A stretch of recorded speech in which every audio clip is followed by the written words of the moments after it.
Well, hello there, and welcome to this episode of the Terri Cole Show that I want to start with a question. Are you more comfortable wanting than having? Right? Is there something sort of comfortable for you in the longing? What are the internal stories that you tell yourself about the things that you want in life? Do you have limiting beliefs or ideas or thoughts about your capabilities, your worthiness, any of this? Yeah? Well, if you're nodding your head yes, then today's video is for you, my friend, because I'm going to be talking about, well, first of all, the fact that many of us feel this way, that we're more comfortable wanting than having, and I'm giving you some ideas how to get unstuck in that place and what you can do to actually have more of what you want in life. So, if you happen to be new here, hi. And you don't know me, my name is Terri Cole. I'm a licensed psychotherapist, a relationship expert, and the author of Boundary Boss and the new Boundary Boss Workbook, which you can get at boundarybossworkbook.com. Before we get started, if you happen to be new to this YouTube channel, please make sure that you introduce yourself in the comments. Don't forget to subscribe. Make sure you hit the bell so that you get notified every time I roll out something new, which is twice a week, every Tuesday and every Thursday. I do a solo episode on Tuesday, and I do interview episodes on Thursday of the people that you tell me that you are interested in hearing from. I also love all the comments and questions that you guys leave. This is a very interactive YouTube channel, so thank you. And I love to highlight them. So this is from Wilt Girl under the video, Stop Being Defensive and Learn to Listen, Effective Communication Tips. And Willet Girl says, I'm so happy I've come across your channel because it really helped me out in recognizing some patterns in myself while also noticing certain patterns in those around me. Your videos have flipped a switch in my brain, and I've applied some of your advice to myself, and I can also notice a huge change in my personal peace and how others around me are acting. Well, Willet Girl, thank you so much for taking a moment to leave that comment here in this YouTube channel, because it means so much to me to know that what we're putting out into the world is actually having a positive impact on your life and your internal experience. All right, so let's move it on into today's content. So, what's the deal with wanting versus having things in life? Like, what is this comfort with wanting? I'll tell you a quick story. That for years, like this was about after I moved upstate, every annual physical, I would go see my doctor and I would say, yeah, I'm going to lose 10 pounds, but in the meantime, I'm still physically fit and everything is fine. But I really need to lose 10 pounds. And after like 5 years straight of saying that, my GP, who was really a nurse practitioner who I loved so much, she was like, dude, you've been saying you're going to lose 10 pounds for like 5 years. You don't have to lose 10 pounds. But why do you keep saying you're going to? Like, I'm confused. And she kind of called me out, not in a way that made me feel terrible. It just made me think, why am I staying in the wanting of losing 10 pounds instead of actually just losing the 10 pounds? Now, I have actually done that since that experience years ago.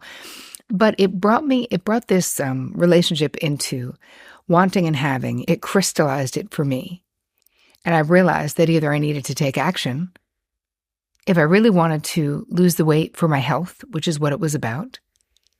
Just take action and do what you know how to do. Handle your hormones, do the stuff you need to do, or accept yourself as you are and stop saying that, because there's something negative about that, right? There's this negative vibe about saying, I'm going to lose weight, or I'm going to, whatever the thing is, where you don't need to. What was wrong with the way I was? Nothing. So it made me really think about my words. Am I being precise with my words? Am I being impeccable with my words? Right? And the answer is no, I was not.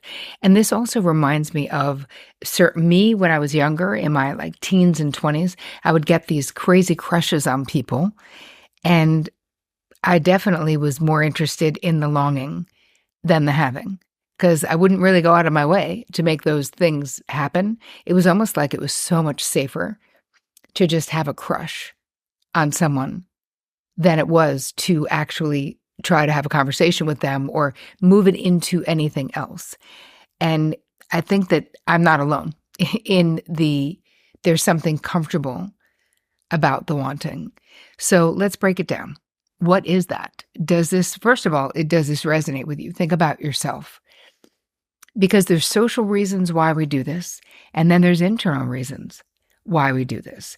So if we look at what is the secondary gain that we get from staying in the wanting, right? What is that? What do we get to? So remember the secondary gain questions, and don't worry, I'll put them in the guide. Just go to terricole.com/guide. The secondary gain questions that you ask yourself when you repeatedly continue to do behavior or stay in relationships or take actions not in your best interest. Things that you say you want to stop doing, but you don't stop doing. Like me, quote unquote, wanting to lose 10 pounds, but I was still eating ice cream every night. So what was the secondary gain, right? What do I get to not face, not feel, or not experience by staying stuck in the wanting? Well, we don't have to fail. Right? It's like, even though you would think me not losing that weight is failing, but it kind of isn't. It's like if I go for it and really try to lose the weight and can't, then I'm faced with something else. There's something that's more vulnerable to a degree than actually just saying, I'm going to do it someday, because then it's further away from me. But think about any part of your life. Are you saying you're going to drink less or smoke weed less or whatever? You're going to change careers. You're going to get out of this relationship that you're in. And why don't you do it? And I think that that's something that you really have to look at. Secondary gain is that tool that you can always just have in your back pocket.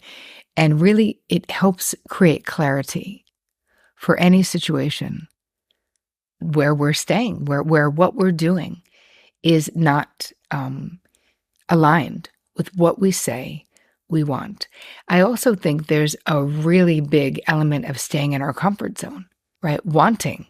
Being like the scrappy entrepreneur, like getting there, being like the underdog, being the one that, no one is sure is going to make it. There's something, for me, I was always more comfortable with that, where to surprise people than to have people expect something from me. And of course, that's changed since I've built this career and this visibility and all the things that I have built over the last 20 years, over the last really 10 to 15 specifically with the visibility stuff.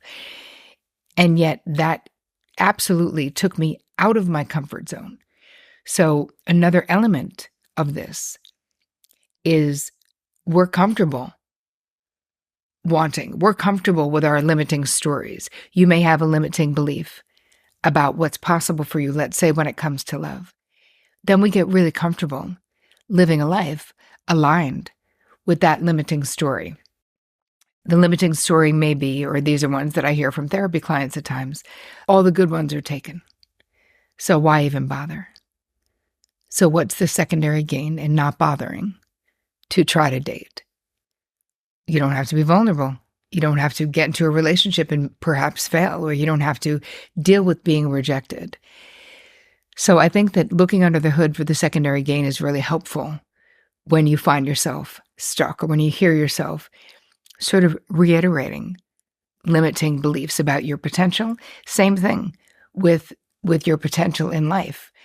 I mean, I remember, years ago when I said I was going to write a book. I mean, I probably said for like 10 years I was writing a book before I actually wrote a book, because I knew I was going to write a book. I just wasn't positive what it was about. But I literally think I spoke it into being because I was so sort of committed to it. But it was scary, of course, right? You want to pick the right topic. You want to do the thing that really you're an expert at, or that you truly believe in your heart of hearts that you know more about than the average person or other people who do what you do. But again, actually doing it, going from it being a dream of I'm going to write a book to writing a book and now a workbook, and now I'm writing my second book on high functioning codependency right now. There is so much more actual fear than when it was just like it was kind of a pipe dream to a degree, where it was far away. It wasn't something I was doing. Because when you're actually, as Brene Brown would say, put yourself in the arena, when you actually do something that where you're putting yourself out there in some ways to be ridiculed or to have people disagree with you or think you don't know what you're talking about or whatever, it is scarier. And yet it's also a million times more satisfying. So the reason I did this episode is because people have been writing into me about wanting to understand more deeply why they don't take actions that are aligned with what they want. So hopefully this will, if this is you, that this will speak to where you feel like you're stuck in your life, and that really recognizing that your comfort zone really can become a comfortable prison. And another element of being more comfortable wanting than having is not wanting to threaten anyone. It's very easy to be afraid that you will threaten someone. Either your dreams are too big and they'll be like, well, who does she think she is? Or who does he think he is? Right? Or we don't want to be more successful than the people we love. What if I become more successful than my partner? What if I start out-earning my partner? What will happen to the union? Will it disrupt what we've built? Will we be okay? So we fear change, even though we really do want what we want. So how do we get out of this, right? If we get stuck in this wanting and not moving towards sort of the having, part of it is understanding any kind of a downloaded blueprint. Did you have a parent or a parental impactor who was kind of like, I could have been a contender type of a vibe, or I gave up my career to have kids type of a vibe, where it's like they were unfulfilled and you saw that as modeled behavior. So that really is something to look at. You also want to get really clear about what it is that you want. Just like my doctor said to me, do you really want to lose 10 pounds? And then I got clear that I really did. And then I went about taking my time and doing it over the next year, having it be a very slow and steady situation. But it woke me up to like the automated crap I was saying that wasn't very thoughtful. So I'm going to give you a couple of questions in the guide to get clear on what you really want. So you're going to decode your secondary gain of being stuck there. You're going to get clear about what you want. And then you're going to really look at what gets in the way of you taking steps every day towards your dreams. Is there something that gets in the way? Because we want to identify, right? We want to make actionable goals that we can really do, because it's also very tempting to be like, okay, I'm going to quit my job and I'm going to, create a complete empire, and I'm going to do that in the next 90 days. That's not possible. That's not going to happen. So it's having actually reachable goals, slowly but surely. But what you can do is you can take action every day towards your dreams. And one of the most important things that you can do is spend time with other people who support your dreams, whose presence gives you permission and allows you and encourages you to step into your greatness. The real question is, why not you? There's no reason why not you. None of these other people who are doing all of these things in life, or the people you look at on Instagram and you're like, wow, I really wish that were me. They're not any better than you. They don't deserve their success more than you do. And I think one of the biggest game changers in my life was having a group of women who I could be as ambitious as I am with.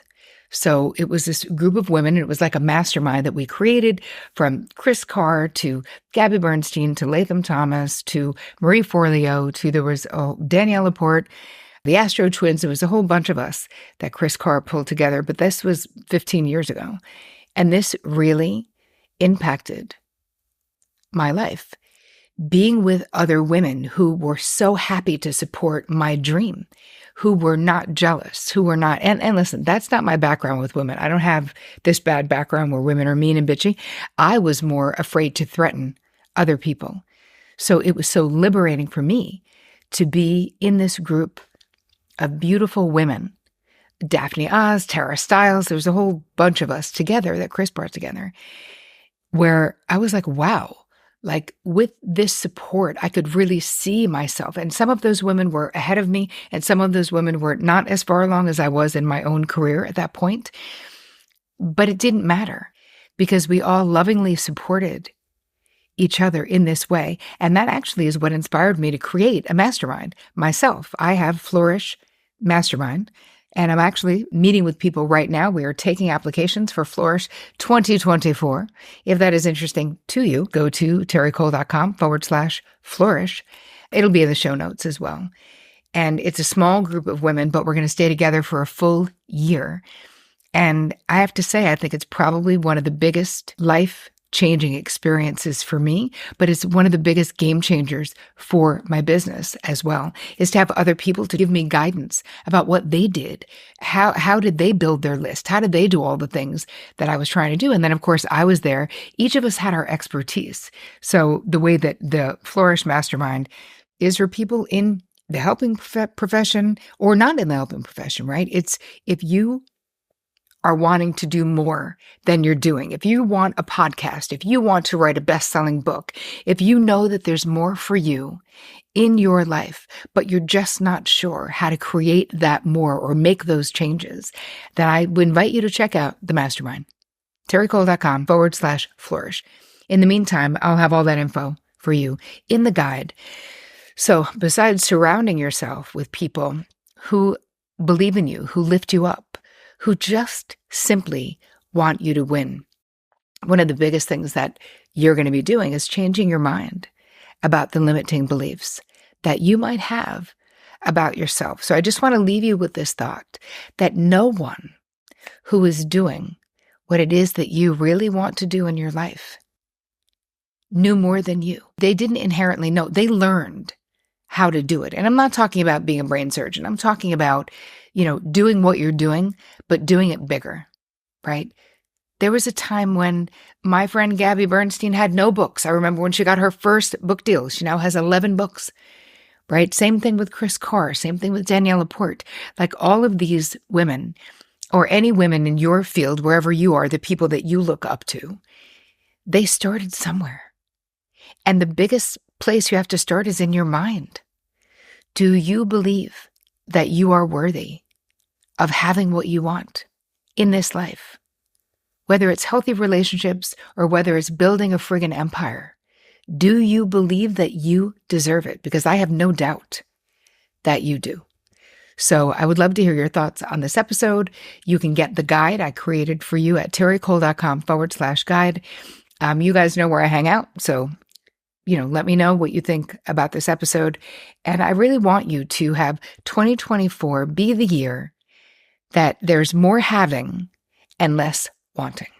I hope you guys have the most amazing week. And as always, take care of you.